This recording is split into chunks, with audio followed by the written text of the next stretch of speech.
Donc ce sont les 3e rencontres parlementaires de la sécurité civile organisées par l'Institut français de sécurité civile sous le parrainage du député Fabien Matras. L'objectif de ces rencontres parlementaires de la sécurité civile, c'est d'organiser un débat avec les élus, les députés, les sénateurs et tous les représentants et tous les acteurs de la sécurité civile autour des grands enjeux de la sécurité civile, que ce soit la question du financement public, que ce soit la question de l'engagement citoyen, de la filière industrielle, de tous les développements des mécanismes européens de sécurité civile. Voilà. Donc toutes ces problématiques-là vont être traitées aujourd'hui dans un cadre. Plus de 350 inscrits sont mis à ces journées, donc ce sera un vrai succès.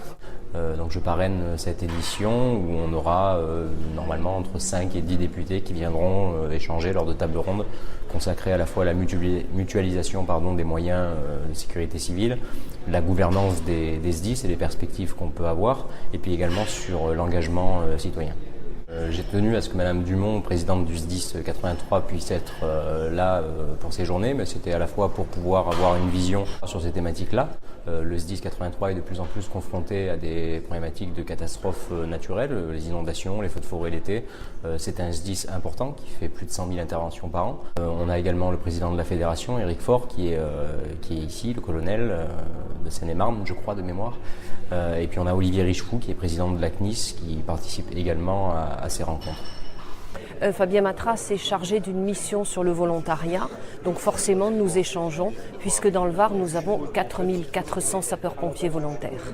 Nous sommes confrontés à des problèmes certains que j'entends aujourd'hui présenter devant cette assemblée de façon à, si je puis dire, que soient prises en compte les difficultés que nous rencontrons dans la gestion de nos SDIS, quel que soit le département d'ailleurs.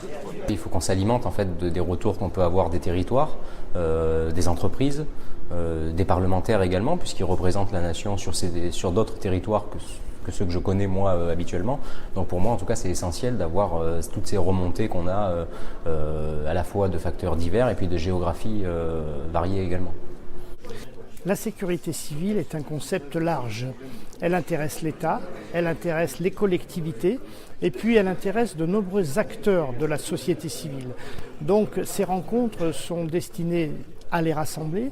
Elles sont aussi destinées à faire de la prospective. Quel sera le positionnement de la sécurité civile? Quelles prendront les formes de sécurité et de protection des populations qui sont soumises à des accidents, qui sont soumises à des catastrophes naturelles, qui sont soumises à des risques divers et variés. Et en finalité, à chaque fois, l'humain est au cœur du dispositif.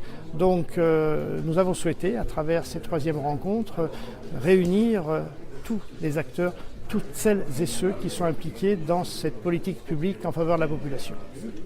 Je pense que chacun ne peut pas rester dans son silo et qu'aujourd'hui, l'organisation nouvelle qui doit se mettre en œuvre doit mettre autour de la table tous les acteurs, à la fois le ministère de la Santé et le ministère de l'Intérieur, et qu'on doit réussir collectivement à avoir une nouvelle organisation qui repose toujours sur le volontariat comme étant l'essence même de la sécurité civile en France. Je suis en tout cas heureux que ça puisse se dérouler à l'Assemblée nationale.